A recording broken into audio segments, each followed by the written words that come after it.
first song playing is called Roller Skates. So you could be some kind of skater. Maybe you were born in the 80s. The name Devin could be significant. Number 7. Too weird to live, but too rare to die. You could be someone who's fairly different. You don't really fit into the world as it is, but you are too rare or you're too unique to completely rid of yourself because you are a needed component in this world, whether you realize that or not. So you're in this strange in-between, and I'm noticing here a spider web over there, okay? So there's something about you weaving your community together, interconnection, or something about creativity as well. You could be a very creative individual here. Yeah, with the roller skates too, it was getting like a community because in my experience, roller skate communities are about community. When you go regularly to the roller skate rink, you see groups of friends dancing on their skates in rhythm together. Okay, rhythm skating. You're weaving something together that is going to capture the right community of weirdos, specifically for you, whoever, yeah, okay, something like that, okay? So Spirit recognizes that you have wanted to give up on yourself, on life, because you don't fit here, or the world is like, I don't know, it's effed up in a lot of ways, but at the same time, you are what the world needs. We are the weirdos, mister. That just came out too. I only meant to pull one card, but yeah, so The Craft, that movie, right? So someone here could be a practitioner of some kind, or you're interested in it, you're intrigued by it. So you are a weirdo. Yeah, we literally have the word weird here twice. I just noticed that. We had another card pop out, but look, see, too weird to live, we are the weirdos. So yeah, you're a weirdo, okay? And that's not negative. The weirder you are in a world like this, the better. If you're weird, hit my line, okay? Be careful of those weirdos out there. We are the weirdos, mister, okay? So that's the thing. It's like, you could have the energy of like a security guard, no matter who you are, woman, man, non-binary, you have the energy of a security guard. Maybe people feel very secure or safe in your presence. Maybe you're very strong, or you have a very strong presence, a very strong aura, okay? So yeah, you have the energy of a security guard here. So I feel like the weirdos, or I feel like weirdos feel very safe in your presence, or they feel guided. Oh wow, I meant to say guarded, but I meant like you feel like a guardian, okay? Maybe you're like the guardian of the weirdos. I accidentally said guide. So yeah, maybe perhaps you are someone who's been around the block, and so you have a lot of wisdom to share. So it doesn't mean that you have to be older, but you could have a lot of experience under your belt. No matter what it is, I feel like you make weirdos feel safe. So you have the power to help guide other people through a religious deconstruction process. Those who are suffering from religious trauma, or those who have endured trauma at the hands of abusers who were religious or used religion to further their abuse or justify it or whatever, okay? So you have the power to lead, to guide, or to bring safety and security to other individuals who don't fit into this world. Let's see, we have the moon. Femininity, cycles, radiance, and counsel. See, so you could literally be a counselor, or you have that energy about you as like the counselor of the weirdos or something like that, okay? People could go to for your counsel, so yeah, you're very wise. I could be talking to someone who is also very intuitive, psychic, or even a practitioner. The moon is very spiritual, it's also feminine. No matter where you are in your cycle, you radiate the energy of this like security guard, or someone who like knows what they're talking about. So people seek you out for answers. You are like the shell in the ocean, right? The ocean is very deep and mysterious, and at night, have you seen the ocean at night? It's petrifying, but you provide this like shelter or this structure or this safety or something, okay? So that's the thing. It's like you're just weird enough to be a safe haven for others, but too weird to truly fit into like the whole ocean or something, okay? But you're needed. You are needed. Okay, we have the Page of Wands inverted and the Ten of Cups inverted. What I'm seeing here is that you could have grown up in a dysfunctional family, or you were the odd one in your family. You were like the trans cousin of your family, or you were like the black sheep, or you're like the weirdo. The thing is that I feel that a lot of people that don't feel a sense of belonging with their own family or with the world, they feel a sense of belonging with you, but the sad message that I'm kind of getting here is that you don't feel the same sense of belonging back. I don't know, and it has something to do with like either age or immaturity. I was gonna say insecurity, but the Page of Wands reverse is like they talk but they don't walk the walk that they talk, or this is immaturity or hypocritical. Okay, so you have very immature or hypocritical energies around you that you don't feel a sense of belonging to, but they feel a sense of belonging with you. This could have also been your background, your story, like when you were a kid. You couldn't see yourself clearly as a kid because you didn't belong with your family, or you didn't feel a sense of belonging with your family. You weren't allowed to be yourself, or you were outcasted within your own family unit. And it turned you into a very like angsty or angry child. That could be what this is. Or like you became very like immature towards your family because they outcasted you. Okay, so it created this like weird dynamic. I don't know. So I'm also getting, you could see this dynamic outside of yourself or in younger people.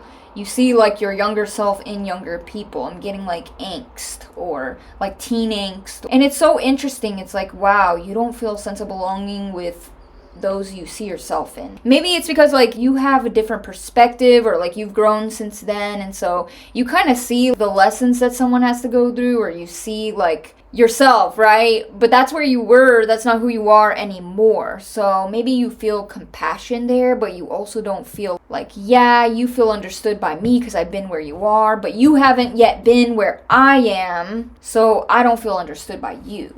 All right, another message I'm getting too, if you are a parent, the difficulty that is happening here is that you didn't feel a sense of belonging with your family when you were a kid, and it created a parent. You are now a parent that seeks to create that sense of belonging for your kid, and yet as you create that sense of belonging for your kid, it mirrors, it like brings out and mirrors the lack of belonging you felt as a kid. So it's almost like the contrast. As you cultivate this space for you and your kid, it's really marking the strong contrast of what was missing for you as a child.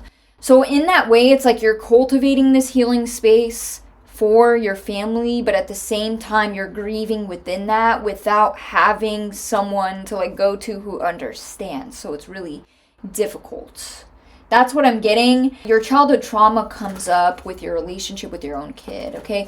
Or this could even be relationships with kids, right? You could be a babysitter or a caretaker or something like that. But getting into some form of care work after you went through some kind of trauma, like neglect or any trauma, but especially neglect, that resentment is going to become so strong because as you're living a life where you're taking care of other people, you're constantly reminded of how you are not taken care of in the same way, or you're just not taken care of. And so choose a job for money. Don't choose a job to do care work because you are a very empathetic and caring person, because you have endured so much neglect and trauma that if you spend 20 years caring for other people but neglecting yourself, like that's going to turn you very cold or bitter, okay? So that's another thing coming up, another message coming up for those who are mothers. Likely you've gone through trauma, you've gone through neglect, and now you are showing up for your kid, and you're being reminded of the ways that you weren't shown up for, and still to this day you're probably not being properly taken care of in the ways that you authentically need. And so it's very hard. It's like you have to work through all that resentment too without putting it on your child, because they don't deserve it, right? They're not the reason for your trauma. So yeah, as a conscious or spiritual parent, it's gotta be very hard. Okay, so 8 of Wands inverted, yeah. Too weird to live, too rare to die. See, there's a lot of things you don't share, or a lot of places you don't go, or something like that. Spirit wants you to share the things you haven't shared, or to go to the places you haven't gone.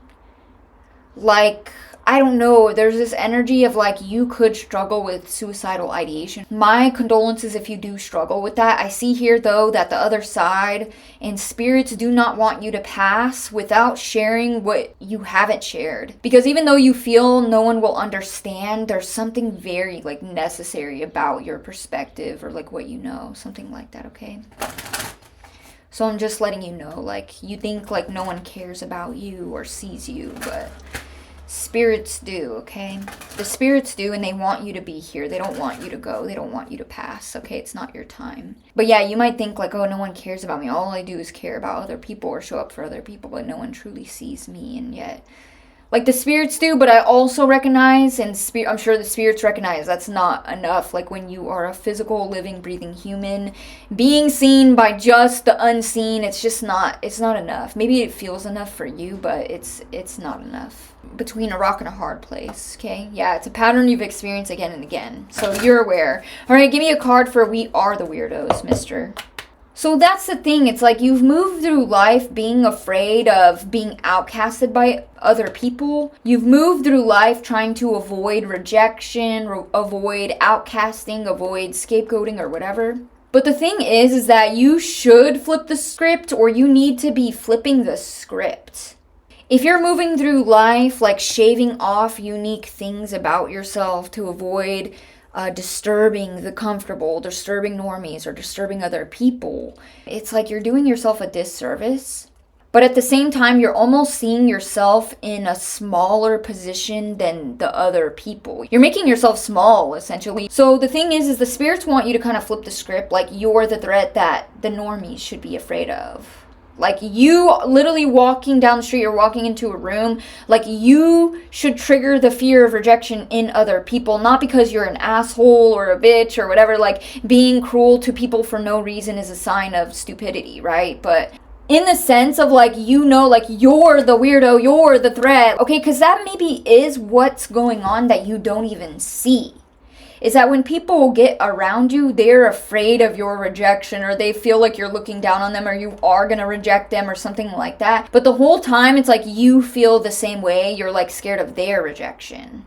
But you don't even realize like the same thing is happening on both sides.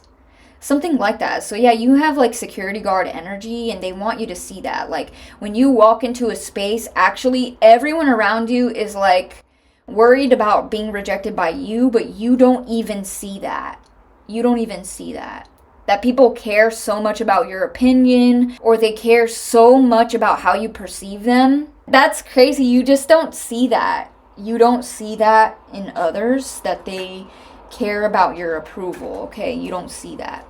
So you are definitely someone who can tell people about themselves, you just choose not to. So you have these capabilities, you have these powers, you just choose not to dip into them, or you choose not to exercise those powers, or you choose not to even abuse power, which is so interesting. It's like you have the ability to scare others, you have the ability to hold others accountable, you have the ability to read people for filth, and to defend yourself, but you choose not to. Why? Queen of Cups, because you're also very like wise. See, look how it landed on the kid card. So it's like as a kid, you were very angsty and rebellious, or just right, you know, when like a rebellious kid who's been abused starts to talk back, but then they're painted up as like difficult. This is seen as immaturity, but what it really was symptoms of abuse or showcasing signs of abuse, right? But since then, you have grown into the Queen of Cups, no matter who you are, okay? You are very resilient, very receptive, very emotionally intelligent and wise. So yeah, you have that like counselor energy. You have a security guard energy and then a counselor energy all in one. Okay, so since then, it's like you've garnered a lot of maturity and a lot of intelligence and wisdom from your experiences. And that is why you don't yield your powers for harm, even when you maybe should. Like, that's what's crazy. Like, you choose your battles, right? Not every battle is really worth it.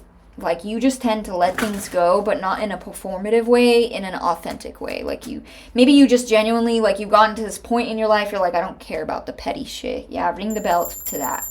It also could be, too, that you know, like, people get consequences without you having to lift a finger anyway. So you're like, what's the point of exerting that energy if I know the scales will be balanced anyway? But yeah, you have the power to hold people accountable, tell them about themselves, or give them like a different perspective on any kind of situation that they didn't previously see. So that's the thing with the moon energy and the cycles of the moon. It's like you can see many different sides to a situation. You could be very good at empathic magic. So when you do have a strong form of empathy, a lot of times when you're younger, you don't have control over it. Therefore, you can't yield it as a skill or a source of magic and power. But once you are able to gain that control over your empathy, which I feel like I'm talking to someone who can or who has, you can step into any shoes outside of yourself within reason, of course, but that empathic magic makes it so that you can see the perspective of another.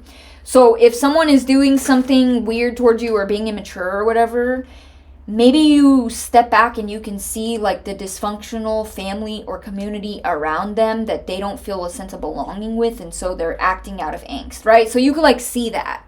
But with the cycles of the moon, it's like you can see many different sides to any situation, many different perspectives.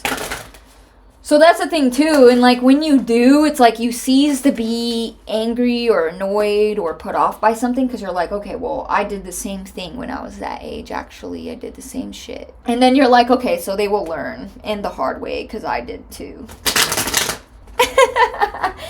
There's something about split personality coming up, but what I was really getting is like splitting with BPD. So as a kid, you could have been diagnosed with BPD, or maybe you were diagnosed with like that oppositional defiant disorder, but really it was BPD or whatever. There's just something about like splitting here.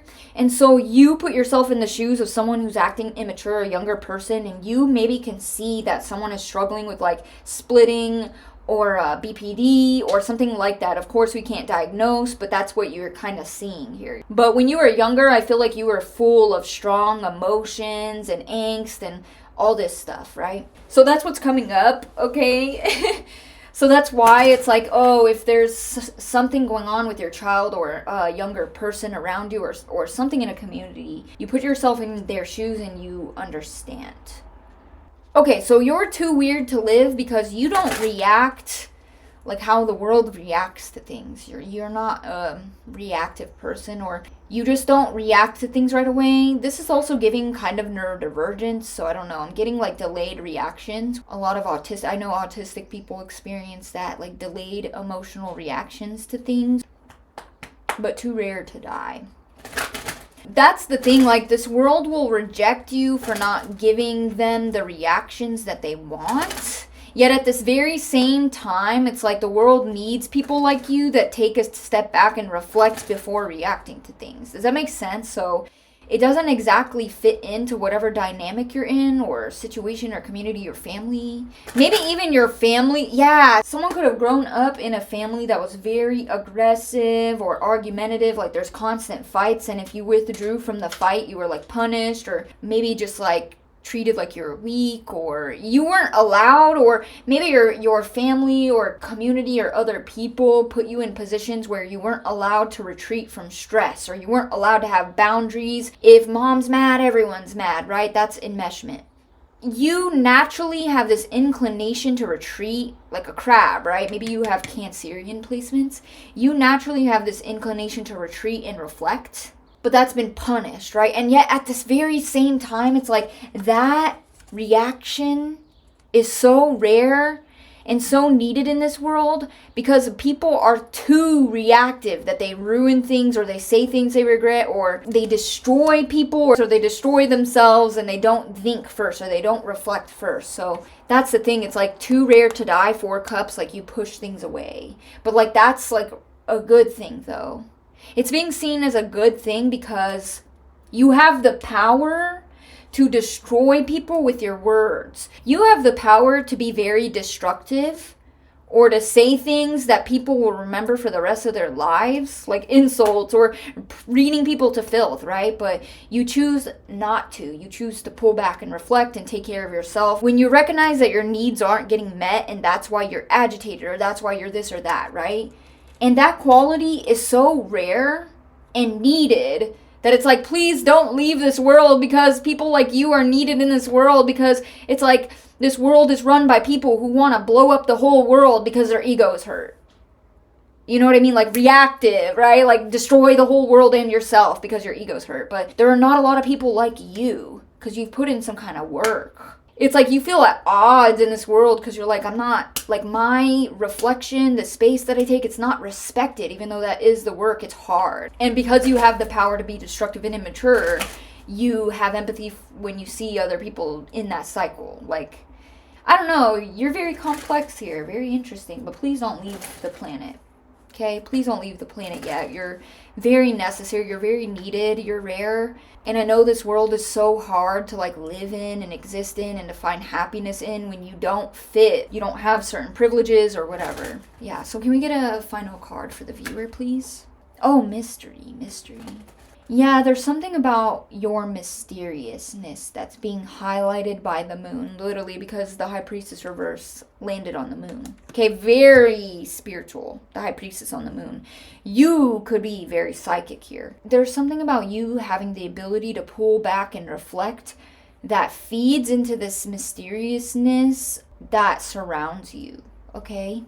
There's something about your mysteriousness that is the thing that makes you. Yeah, it's your mysteriousness. Yes. Okay, your mysteriousness makes you too weird to live in this world. Especially in a place like America, where I find, like, as someone who moved out of America, I can see the contrast of other cultures, where America is a culture of oversharing. It's not like that in other places, okay? So yeah, if you are a more reserved, mysterious, and private person growing up in America, you will see the odds of that or something like that.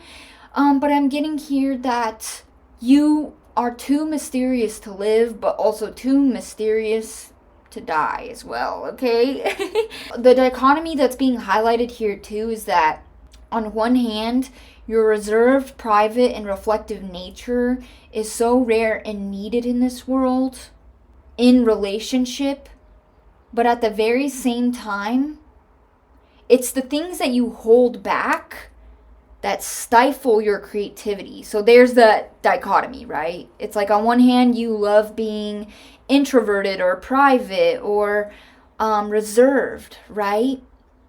But on the other hand, it can stifle creativity, or you don't create the things that you are capable of creating. Yeah, when you choose peace instead of choosing violence, what do you get? You get peace. But at the same time, though, I don't know, there's an element of a lack of peace because there's a part of you that isn't seen. Okay, so it's just complex. It's complex.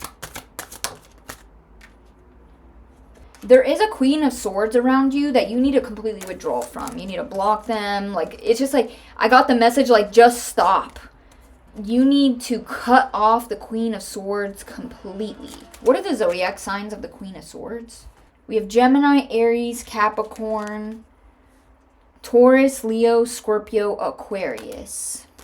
But yeah, you need to completely withdraw from a Queen of Swords entirely. As long as you're around the Queen of Swords, I'm getting the feeling that that's a person that you have to tiptoe around or you keep the peace with.